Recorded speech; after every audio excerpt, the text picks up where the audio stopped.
little girl. What's your name? It's Isabella, Dad. Isabella, are you nervous? No. Why are you shaking so much? And you wonder why I'm in therapy.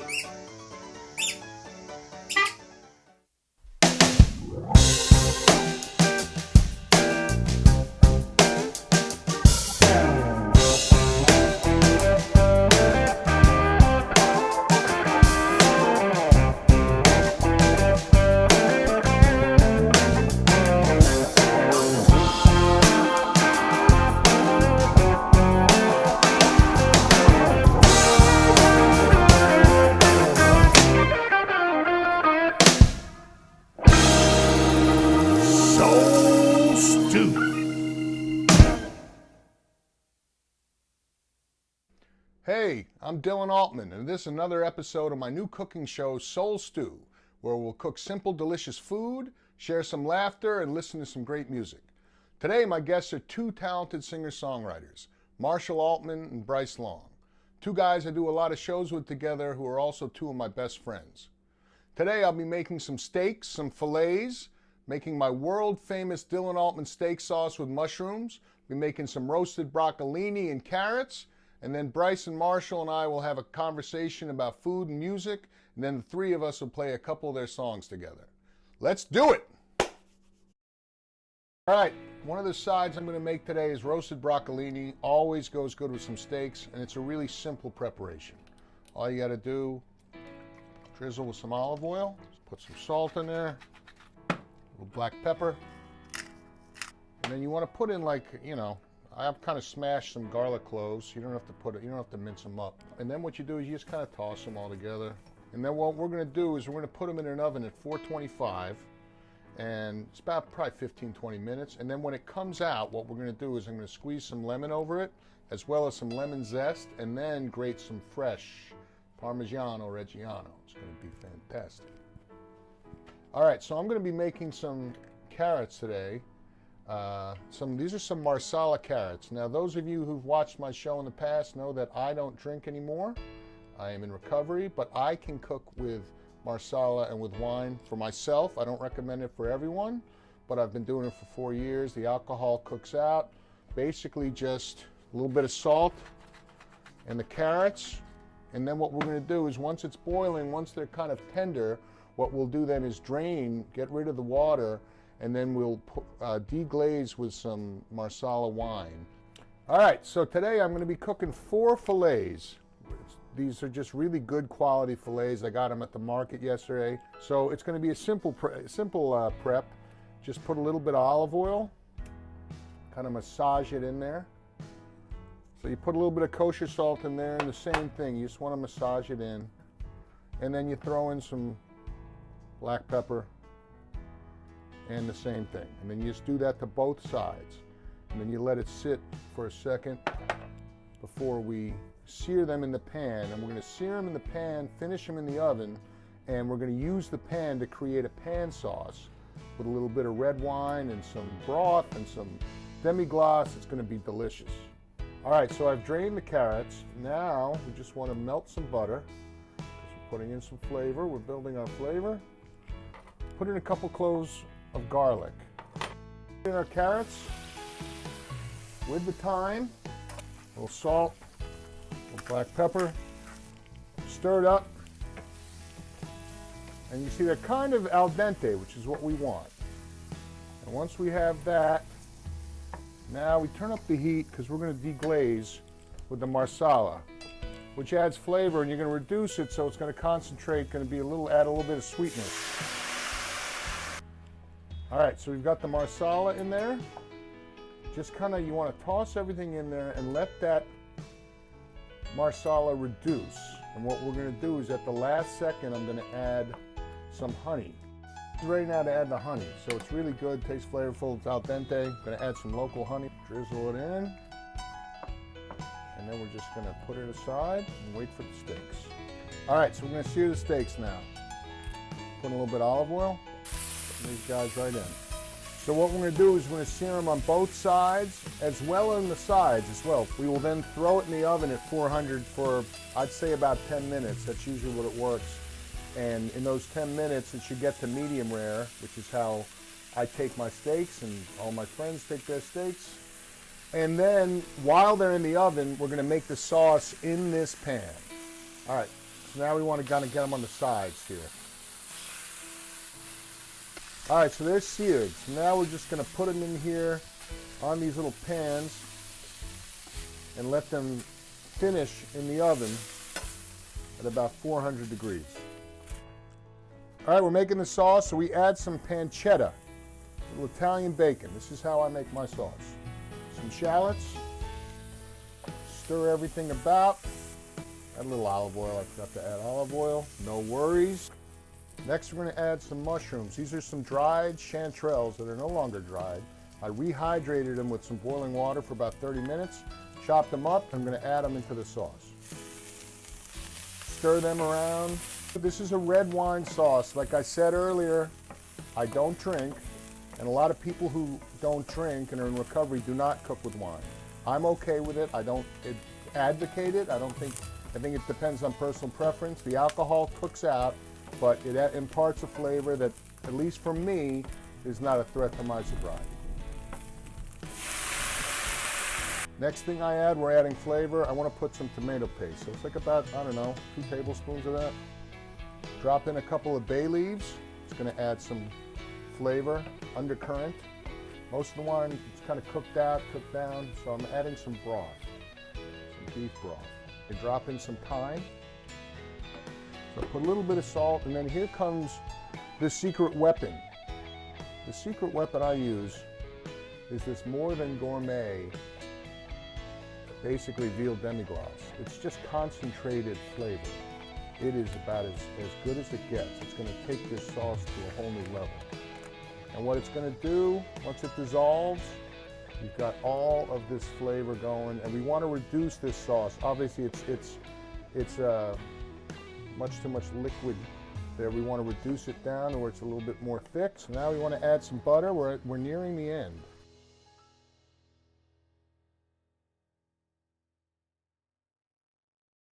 All right, guys, welcome to Dylan Altman's Soul Stew.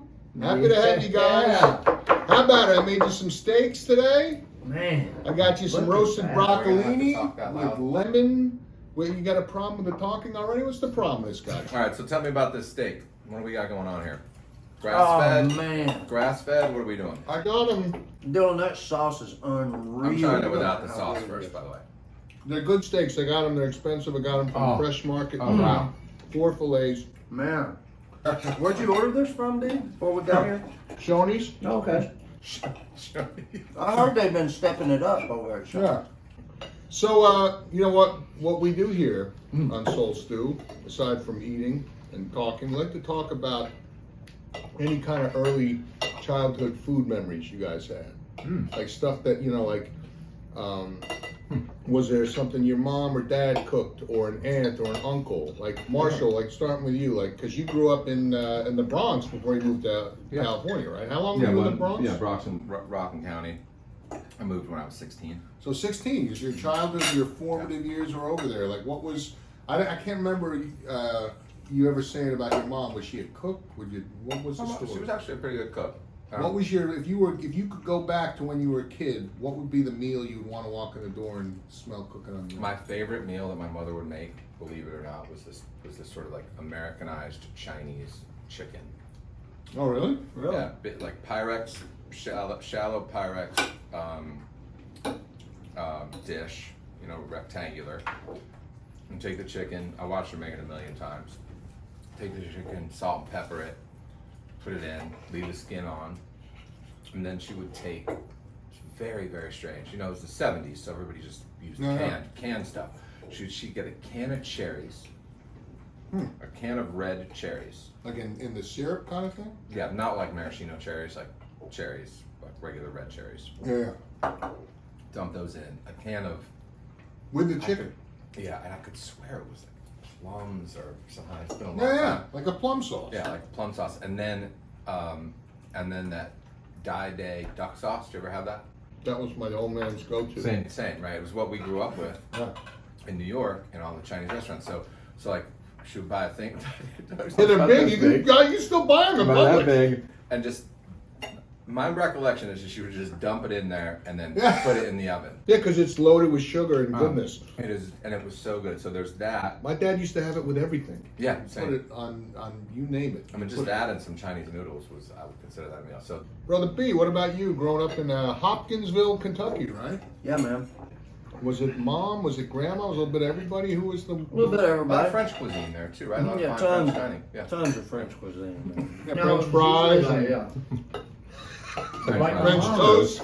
Yeah. I would say, dumplings, chicken and dumplings. Oh, Her mom, my Mama Mary, what we called her, she had the best recipe for chicken and dumplings, man. And and was that something like that would be like a Sunday kind of thing? Or at absolutely, or it'd be, anytime we had, like if we'd go up and see them, Christmas or Thanksgiving or any kind of family thing. I mean, she always made my grandmother on my mom's side made chicken and dumplings, and then of course my mom made those chicken and dumplings off of her recipe, same kind of deal, homemade dumplings, the whole deal, and it was great. And then my other grandmother made the best fried chicken ever. I mean, still to this day. We've had So we've good. had some good meals. Oh man, we've had some great meals. Yeah. Eddie My favorite's V's? probably Jeff Ruby's. Yeah. Jeff Eddie Ruby's, V's, those yeah. two. Jeff You know, Ruby's, man, that place was It's special. that place. The is service amazing. was amazing. Yeah, it's so good. Yeah. Remember that kid that I Yeah. said I didn't Oh, want yeah. Pepsi? He Yeah. asked me if Pepsi was He okay, went and I to said the- no. went down the alley, He went down down the there, alley, got a got me Coke. That's It right. was That's what amazing. you wanted. Yeah. That's the kind of service makes you go back. Yeah, I've been back there many Yeah. times because Oh, of yeah. that. But yeah, you stiffed him on the tip. I don't know what you were thinking of. I'm such an idiot.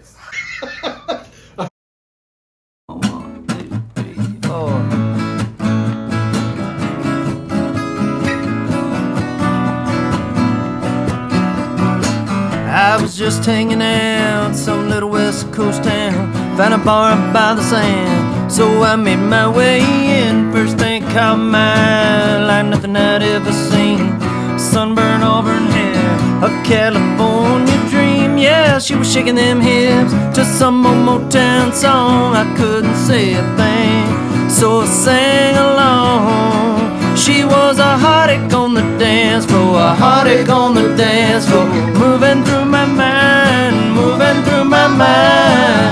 I gotta know her name, I got to see her again. She got me wondering, yeah, I'm just wondering, where she at, where she at, where she at tonight? Where she at, where she at, where she at tonight?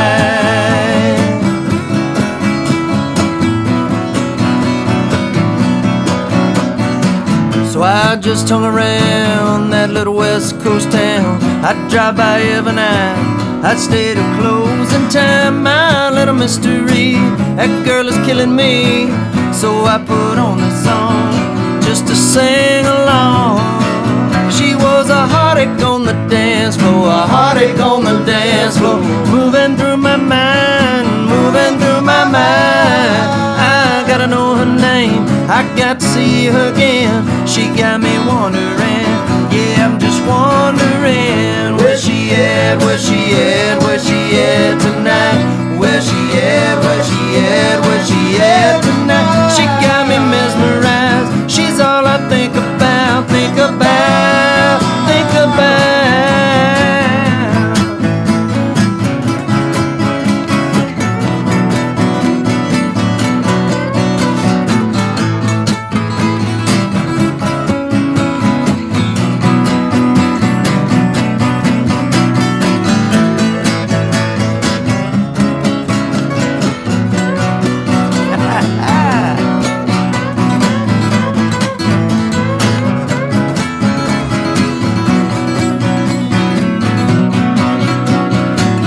So I'm right here, right now, humming this little song. If I could say a thing, hey, I'd want you to know you were a heartache on the dance floor, a heartache on the dance floor, looting through my mind, moving through my mind. I gotta know your name, I got to see you again. And if you're listening, listening, listening, where you at, where you at, where you at tonight? Where you at, where you at, where you at tonight? Oh, I'm hanging round this little town, looking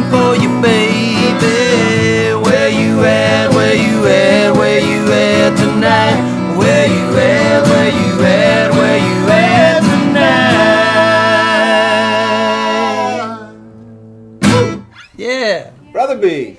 Good one, boys. boys. One thing I love to talk about on the show too is there's this great book I have. It's called My Last Supper, and it's this book of chefs, like 50 chefs, like famous chefs, talk about if it's their last supper, last meal on earth, you know. And if you could get together, like if it's like Marshall, if your last meal, or BRICE your last meal, the idea being that what would you eat, where would it be, you know, it could be anywhere, it could be at your grandmother's old house, or who would be there, and what kind of music would you have playing, since we're all music people? It's a good question.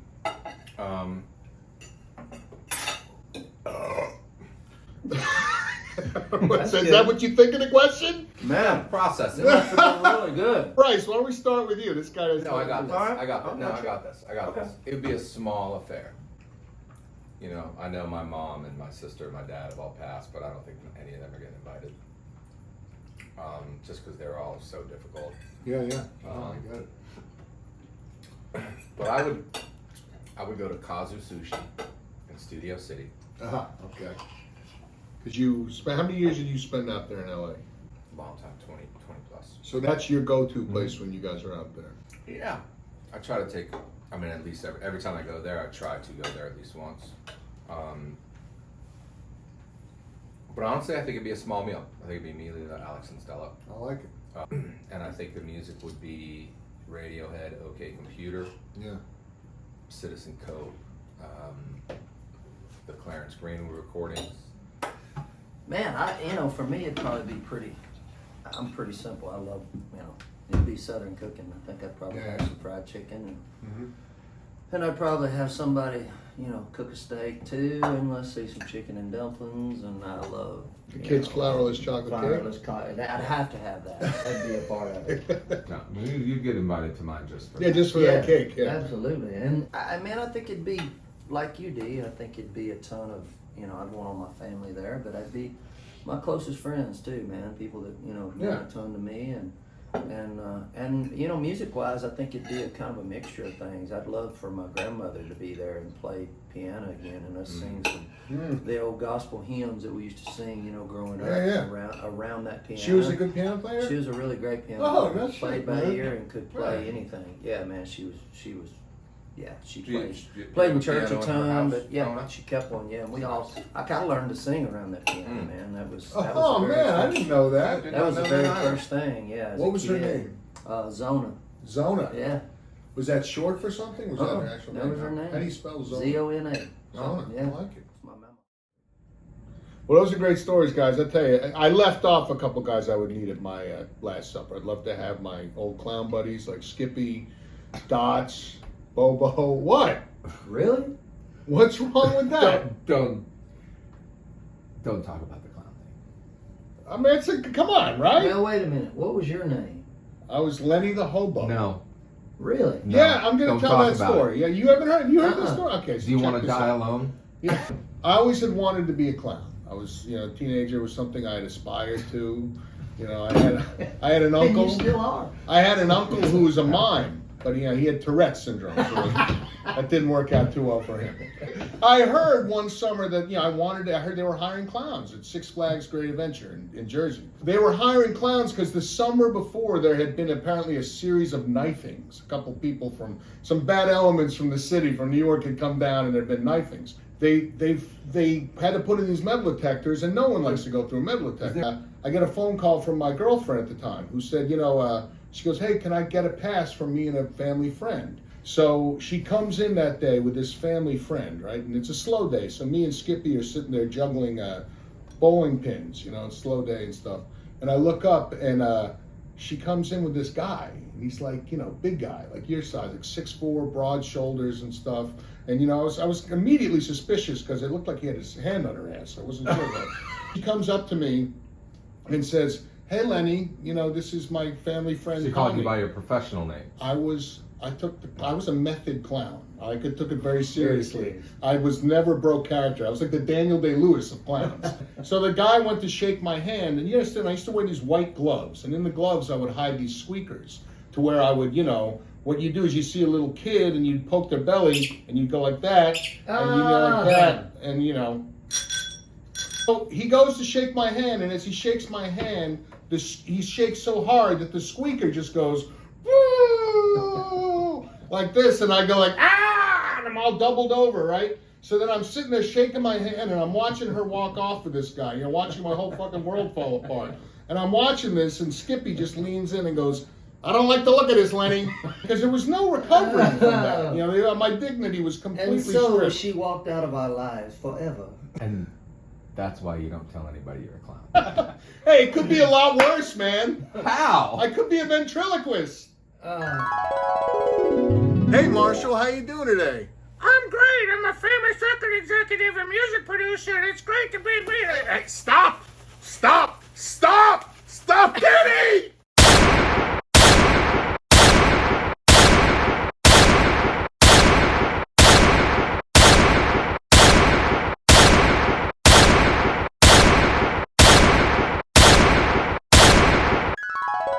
Yeah, it could be a lot worse. Yeah. It definitely It could be a lot could definitely worse. be a lot worse, Steve. Yeah. Yeah.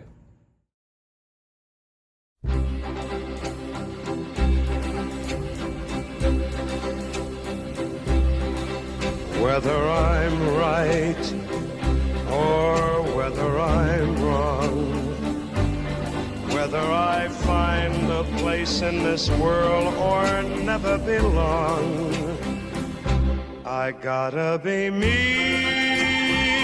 I gotta be me. What else can I be but what I am? I want to live, not merely survive. And I won't give up this dream of life that keeps me alive. I gotta be me. I gotta be me. Come back to bed, Lenny. He makes me wild. Clowns are funny. No, no, no, no, no, no, no, no, no. No, no, no, no, no, no, no, no, no. No, no, no, no, no, no, no, no. No, no, no, no. All right, here we go. Rolling down the road, going nowhere, guitar packed in the trunk. Somewhere around mile marker 112, Papa started humming a funk. I got a Jones in my bones before we knew.